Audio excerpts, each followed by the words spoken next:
আসসালামু আলাইকুম football fans, আমাদের চ্যানেলের আরও একটি নতুন ভিডিওতে আপনাদের সবাইকে স্বাগতম। ইতিমধ্যে শেষ হয়েছে 2026 ওয়ার্ল্ড কাপ কোয়ালিফায়ারের 14তম ম্যাচ, যেখানে নিজেদের 14তম ম্যাচে এবার চিরপ্রতিদ্বন্দ্বী ব্রাজিলের বিপক্ষে মাঠে নেমেছিল বর্তমান চ্যাম্পিয়ন আর্জেন্টিনা। সেই ম্যাচটিতে অবশ্য 4-1 গোলের বড় ব্যবধানে জয় পায় আলবিসেলেস্তারা। এই জয়ের মধ্য দিয়ে কনমেবল অঞ্চলের সবার আগে 2026 বিশ্বকাপ কোয়ালিফায়ার্স নিশ্চিত করল আর্জেন্টিনা।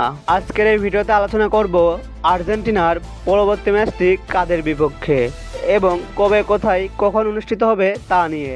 মূল ভিডিওটি শুরু করার আগে আপনি আমাদের চ্যানেলে নতুন হয়ে থাকলে চ্যানেলটি সাবস্ক্রাইব করে পাশেই থাকুন। পরবর্তী উইন্ডোতে আর্জেন্টিনা আরও 2টি ম্যাচ খেলতে মাঠে নামবে, যেখানে প্রথম ম্যাচে মুখোমুখি হবে চিলির বিপক্ষে। আর্জেন্টিনা বনাম চিলির মধ্যকার এই ম্যাচটি অনুষ্ঠিত হবে আগামী 4 জুন 2025-এ।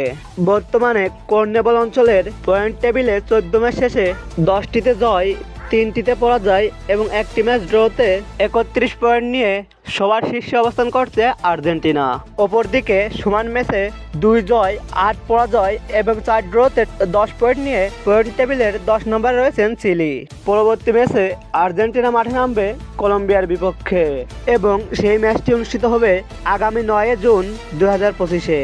বর্তমানে 14 ম্যাচে 5 জয়, 4 পরাজয় এবং 5 ড্রতে 20 পয়েন্ট নিয়ে পয়েন্ট টেবিলের 6 অবস্থান করছে কলম্বিয়া।